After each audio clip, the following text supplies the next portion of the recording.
Hello friends, welcome to my channel. চলে এসেছি আজকের নতুন একটি ভিডিও নিয়ে।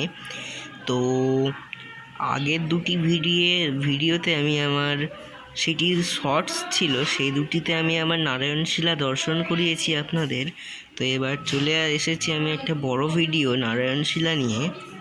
তো আপনারা দর্শন করুন।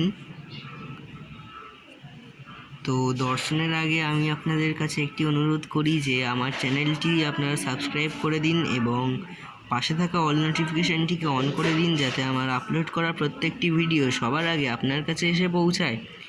এবং আপনারা কমেন্ট করবেন, কমেন্টে লিখবেন যে কে কোথা থেকে আমার ভিডিওটি দেখছেন এবং আমার ভিডিওটি আপনাদের ভালো লেগেছে কিনা এবং আপনারা ভালো আছেন কিনা। তো চলুন এবারে দেখুন আপনারা।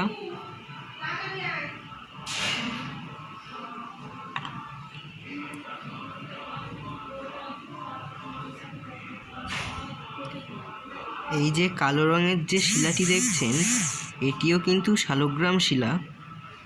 এটি হচ্ছে কোষ্টি পাথরের শালগ্রাম শিলা। এটি চক্রহীন নারায়ণ শিলা।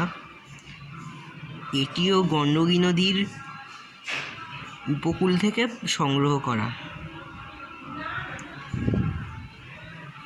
তো এটিতে চক্র নেই, কিন্তু যেমন বলা হয় যে নর্মদা নদীর প্রত্যেকটি কঙ্কর শঙ্কর, তেমনি গণ্ডকী নদীর প্রত্যেকটি কঙ্কর শালগ্রামজি।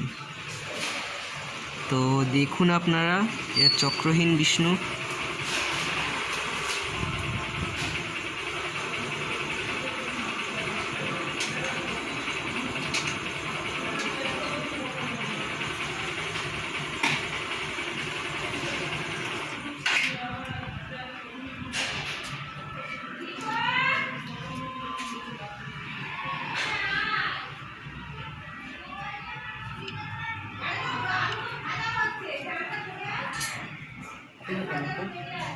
খোলা ছিল, মামি খুলে রেখেছিল।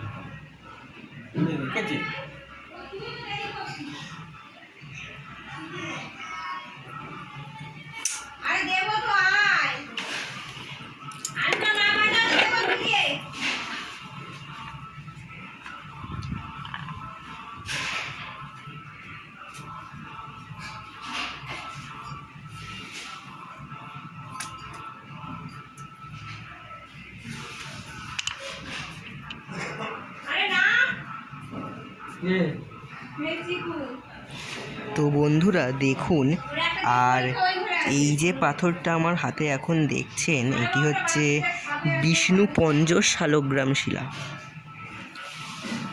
দেখুন, এখানে হচ্ছে শ্রী বিষ্ণুর মুখ। এটা শ্রী বিষ্ণুর মুখ। আর এখানটায় প্রাকৃতিকভাবে একটি ত্রিলক ছিল। যেমন শ্রীহরিনারায়ণের কপালে যেমন তিলক থাকে, তেমনি এটাতে প্রাকৃতিকভাবে ত্রিলক ছিল। এবং এটির নাম যেহেতু বিষ্ণুপঞ্জ শালগ্রাম শিলা, তেমন এর ভেতরে বিষ্ণু পঞ্জর আছে, অর্থাৎ বিষ্ণুর বাণে বিক্ষিপ্ত পঞ্জর আছে, মানে বাণে বিক্ষিপ্ত পাঁজর এর ভেতরে আছে, নারায়ণের বাণে বিক্ষিপ্ত পাঁজর। ঠিক এই জায়গাটাতে আপনারা একটা রেখা দেখতে পাচ্ছেন। এখানটাতে ঠিক এই বরাবর বিষ্ণুর যে পাঁজর, সেই পাঁজরটি এই রেখা বরাবর অবস্থিত। এটি ৬,০০০ বছরের পুরনো। আর এটিকে পঞ্চামৃত দ্বারা স্নান করাতে করাতে এই যে দুটুকরোটি বন্ধ হয়ে যায়, এবং এই দুটুকরো ছিল, এটি দুটুকরোটি বন্ধ হয়ে যায়, এবং এর যে রেখাগুলি, এই রেখাগুলি বন্ধ হয়ে উঠে যায়, ভাঙার যে দাগগুলো ছিল উঠে যায়। শুধু আর এইটুকুনি যে ভাঙা দাগ আছে।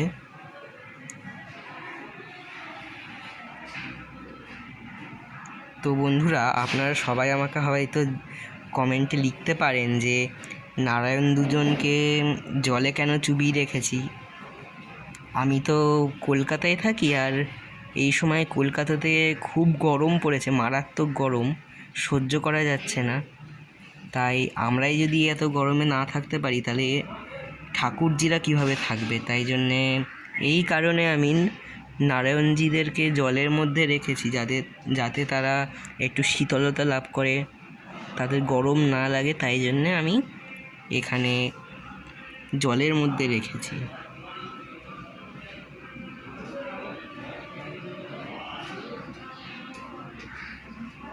এবং এই যে দুজন নারায়ণ আছে, এটি কিন্তু আমি ক্রয় করিনি, দুটোই আমার দানে পাওয়া।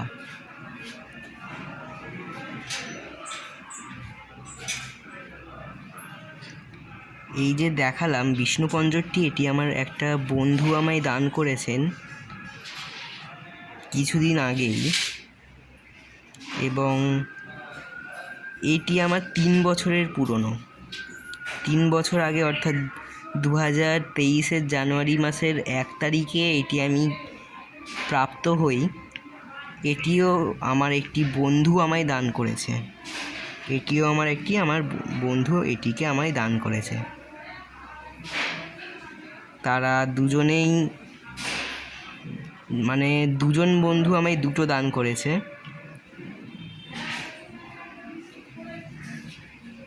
এটি আমার 3 বছরের পুরনো, আর এটি আমার সবে কিছুদিন হলো প্রাপ্ত হয়েছে এটি আমার।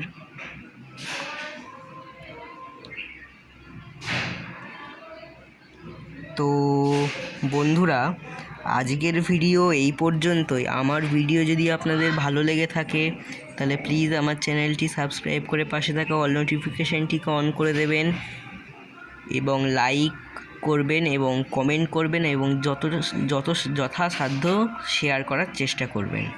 তো দেখা হচ্ছে পরবর্তী ভিডিওতে।